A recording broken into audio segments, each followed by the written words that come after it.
रात में सोने से पहले ये 4 मंत्र जप लेना। सच मानिए, जीवन में कभी औलाद से दुखी नहीं रहोगे।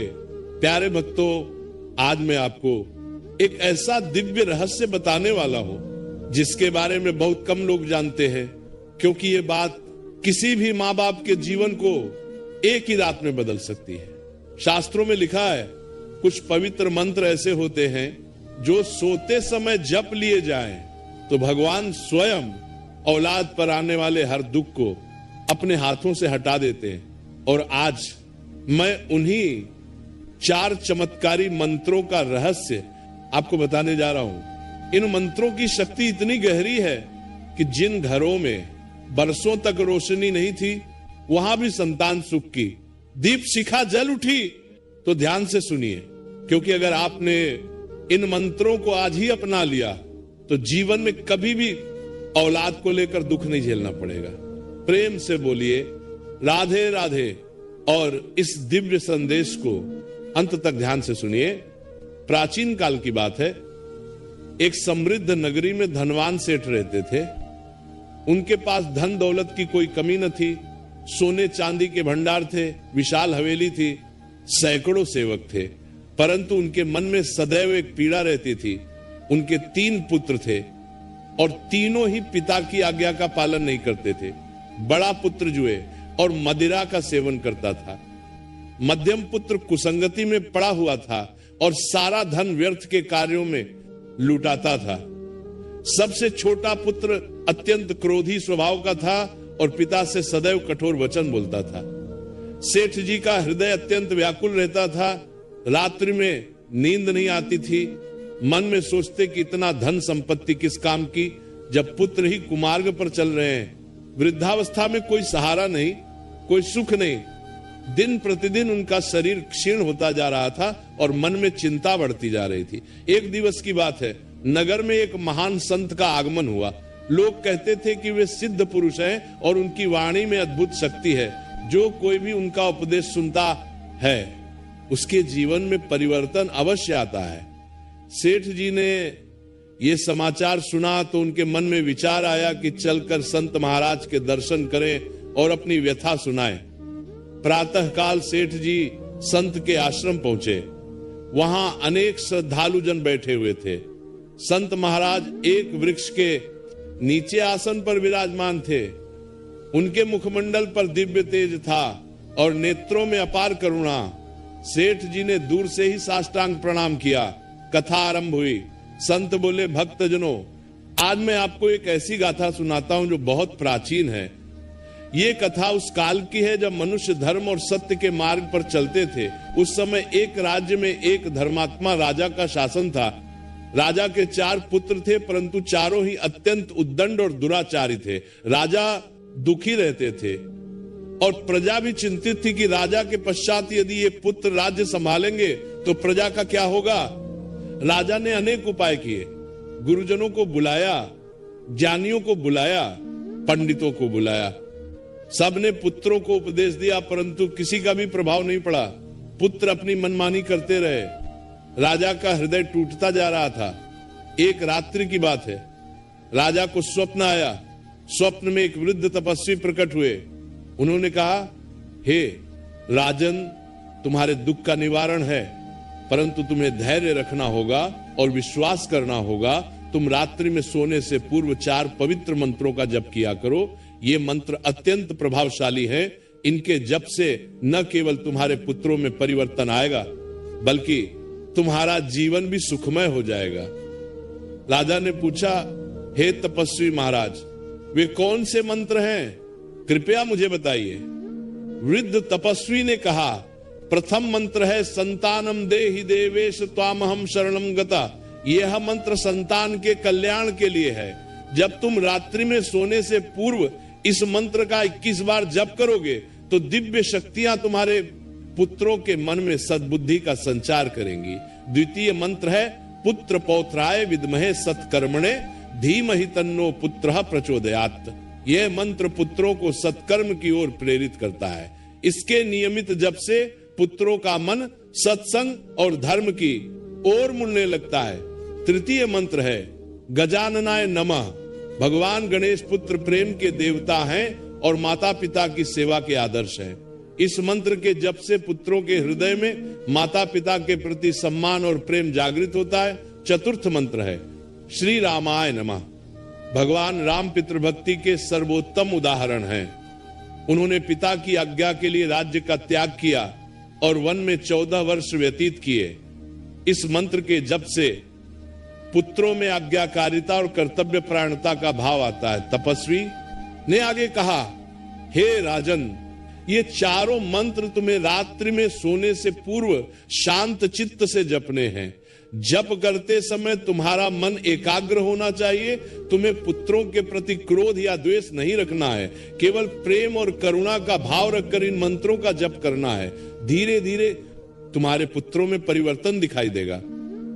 राजा ने पूछा, कितने दिनों तक जप करना होगा?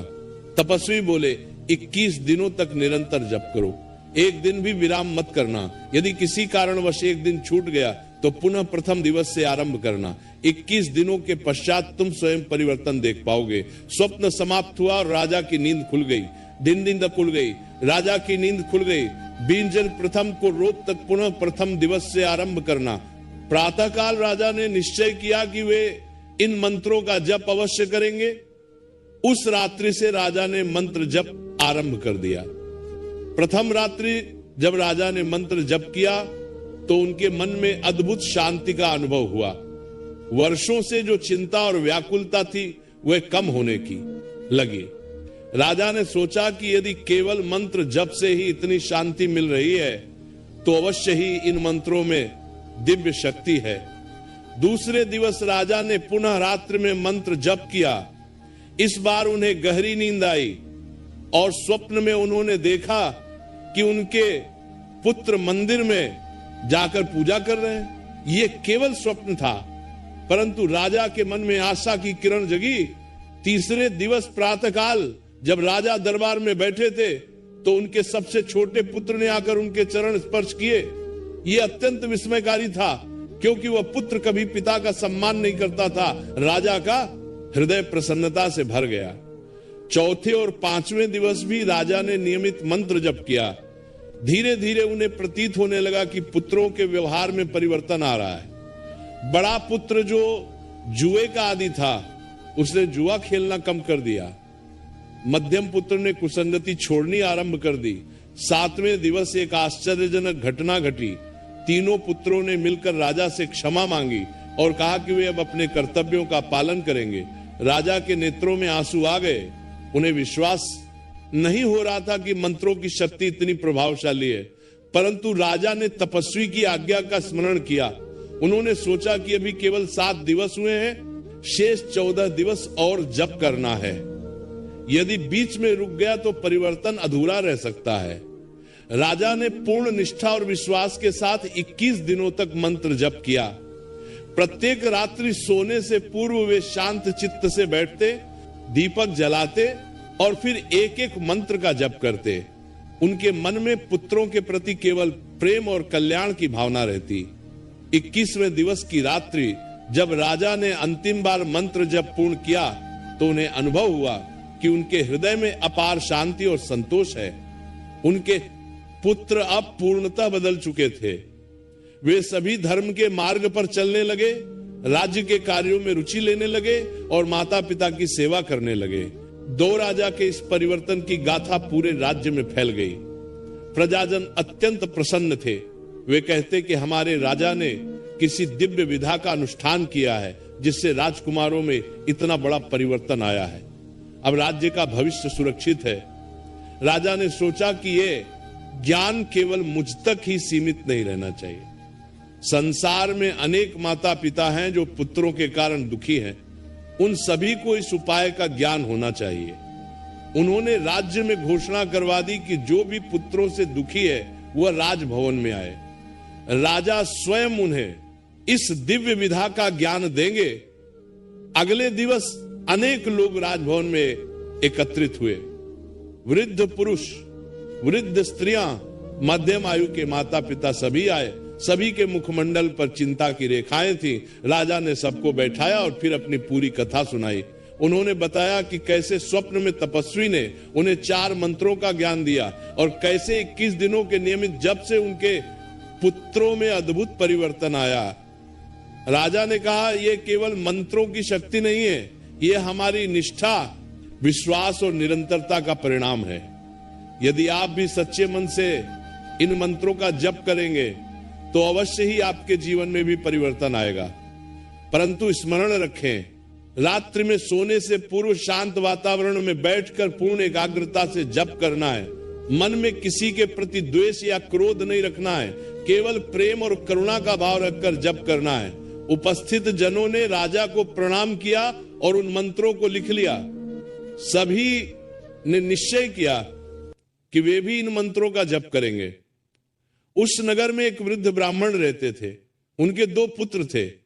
बड़ा पुत्र अत्यंत अहंकारी था और पिता से कटु वचन बोलता था। छोटा पुत्र आलसी था और कोई कार्य नहीं करता था। वृद्ध ब्राह्मण भी राजा से मिले और मंत्रों का ज्ञान प्राप्त किया। ब्राह्मण ने उसी रात्रि से मंत्र जप आरंभ कर दिया। वे अत्यंत श्रद्धालु और धार्मिक प्रवृत्ति के थे। उन्होंने पूर्ण निष्ठा से मंत्रों का जप किया। प्रथम कुछ दिनों में उन्हें कोई विशेष परिवर्तन नहीं दिखा, परंतु उन्होंने धैर्य नहीं खोया। वे जानते थे कि परिवर्तन तत्काल नहीं होता, समय लगता है। 10वें दिवस उनके बड़े पुत्र ने पहली बार पिता से विनम्रता से बात की। यह एक छोटा सा परिवर्तन था, परंतु वृद्ध ब्राह्मण के लिए यह बहुत बड़ी बात थी। उन्होंने मन ही मन भगवान का धन्यवाद किया। 15वें दिवस छोटे पुत्र ने घर के कुछ कार्य करने आरंभ कर दिए। यद्यपि वह अभी भी पूर्णतः परिवर्तित नहीं हुआ था, परंतु उसमें सुधार के लक्षण दिख रहे थे। 21 दिनों के पश्चात वृद्ध ब्राह्मण के दोनों पुत्रों में स्पष्ट परिवर्तन आ गया। बड़ा पुत्र पिता का सम्मान करता था और उनकी आज्ञा का पालन करता था। छोटा पुत्र परिश्रमी बन गया और परिवार के भरण पोषण में सहयोग करने लगा। वृद्ध ब्राह्मण ने यह समाचार पूरे नगर में बताया।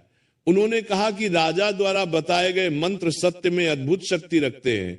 जो भी इन्हें श्रद्धा और विश्वास से जपता है उसके जीवन में अवश्य परिवर्तन आता है। प्रिय दर्शक बंधु, कथा समाप्त होने से पहले मैं आपसे सिर्फ इतना ही कहना चाहता हूं, आपके एक छोटे से क्लिक में किसी की जिंदगी बदलने की ताकत छुपी है। हम इस चैनल से जो भी कमाई होती है उसका हर हिस्सा एक इंसान, एक पशु पक्षी और एक जीव जंतु की सेवा में लगाया जाता है। जब आप सब्सक्राइब करते हैं, आप सिर्फ एक बटन नहीं दबाते, आप एक भूखे को भोजन देते हैं, एक घायल पक्षी का इलाज करवाते हैं, एक असहाय जीव को नई सांस देते हैं। शायद आप सोचें मेरे एक सब्सक्राइब से क्या होगा, तो मैं दिल से कहता हूं आपके एक सब्सक्राइब से एक जिंदगी मुस्कुराती है। तो आज अगर आपके दिल में जरा सा भी प्यार है, थोड़ी सी भी करुणा है, अगर आपको लगता है कि हम किसी के लिए कुछ अच्छा कर रहे हैं, तो इस नेक काम में बस एक लाइक और सब्सक्राइब से जुड़ जाइए। आपका हर क्लिक किसी की उम्मीद बन जाता है, किसी की प्रार्थना बन जाता है। तो आइए हम मिलकर सिर्फ कथा न सुने बल्कि किसी जीवन के रक्षक भी बने। अभी सब्सक्राइब करिए और एक लाइक कर दीजिए और प्रेम का यह संदेश आगे बढ़ाइए और हो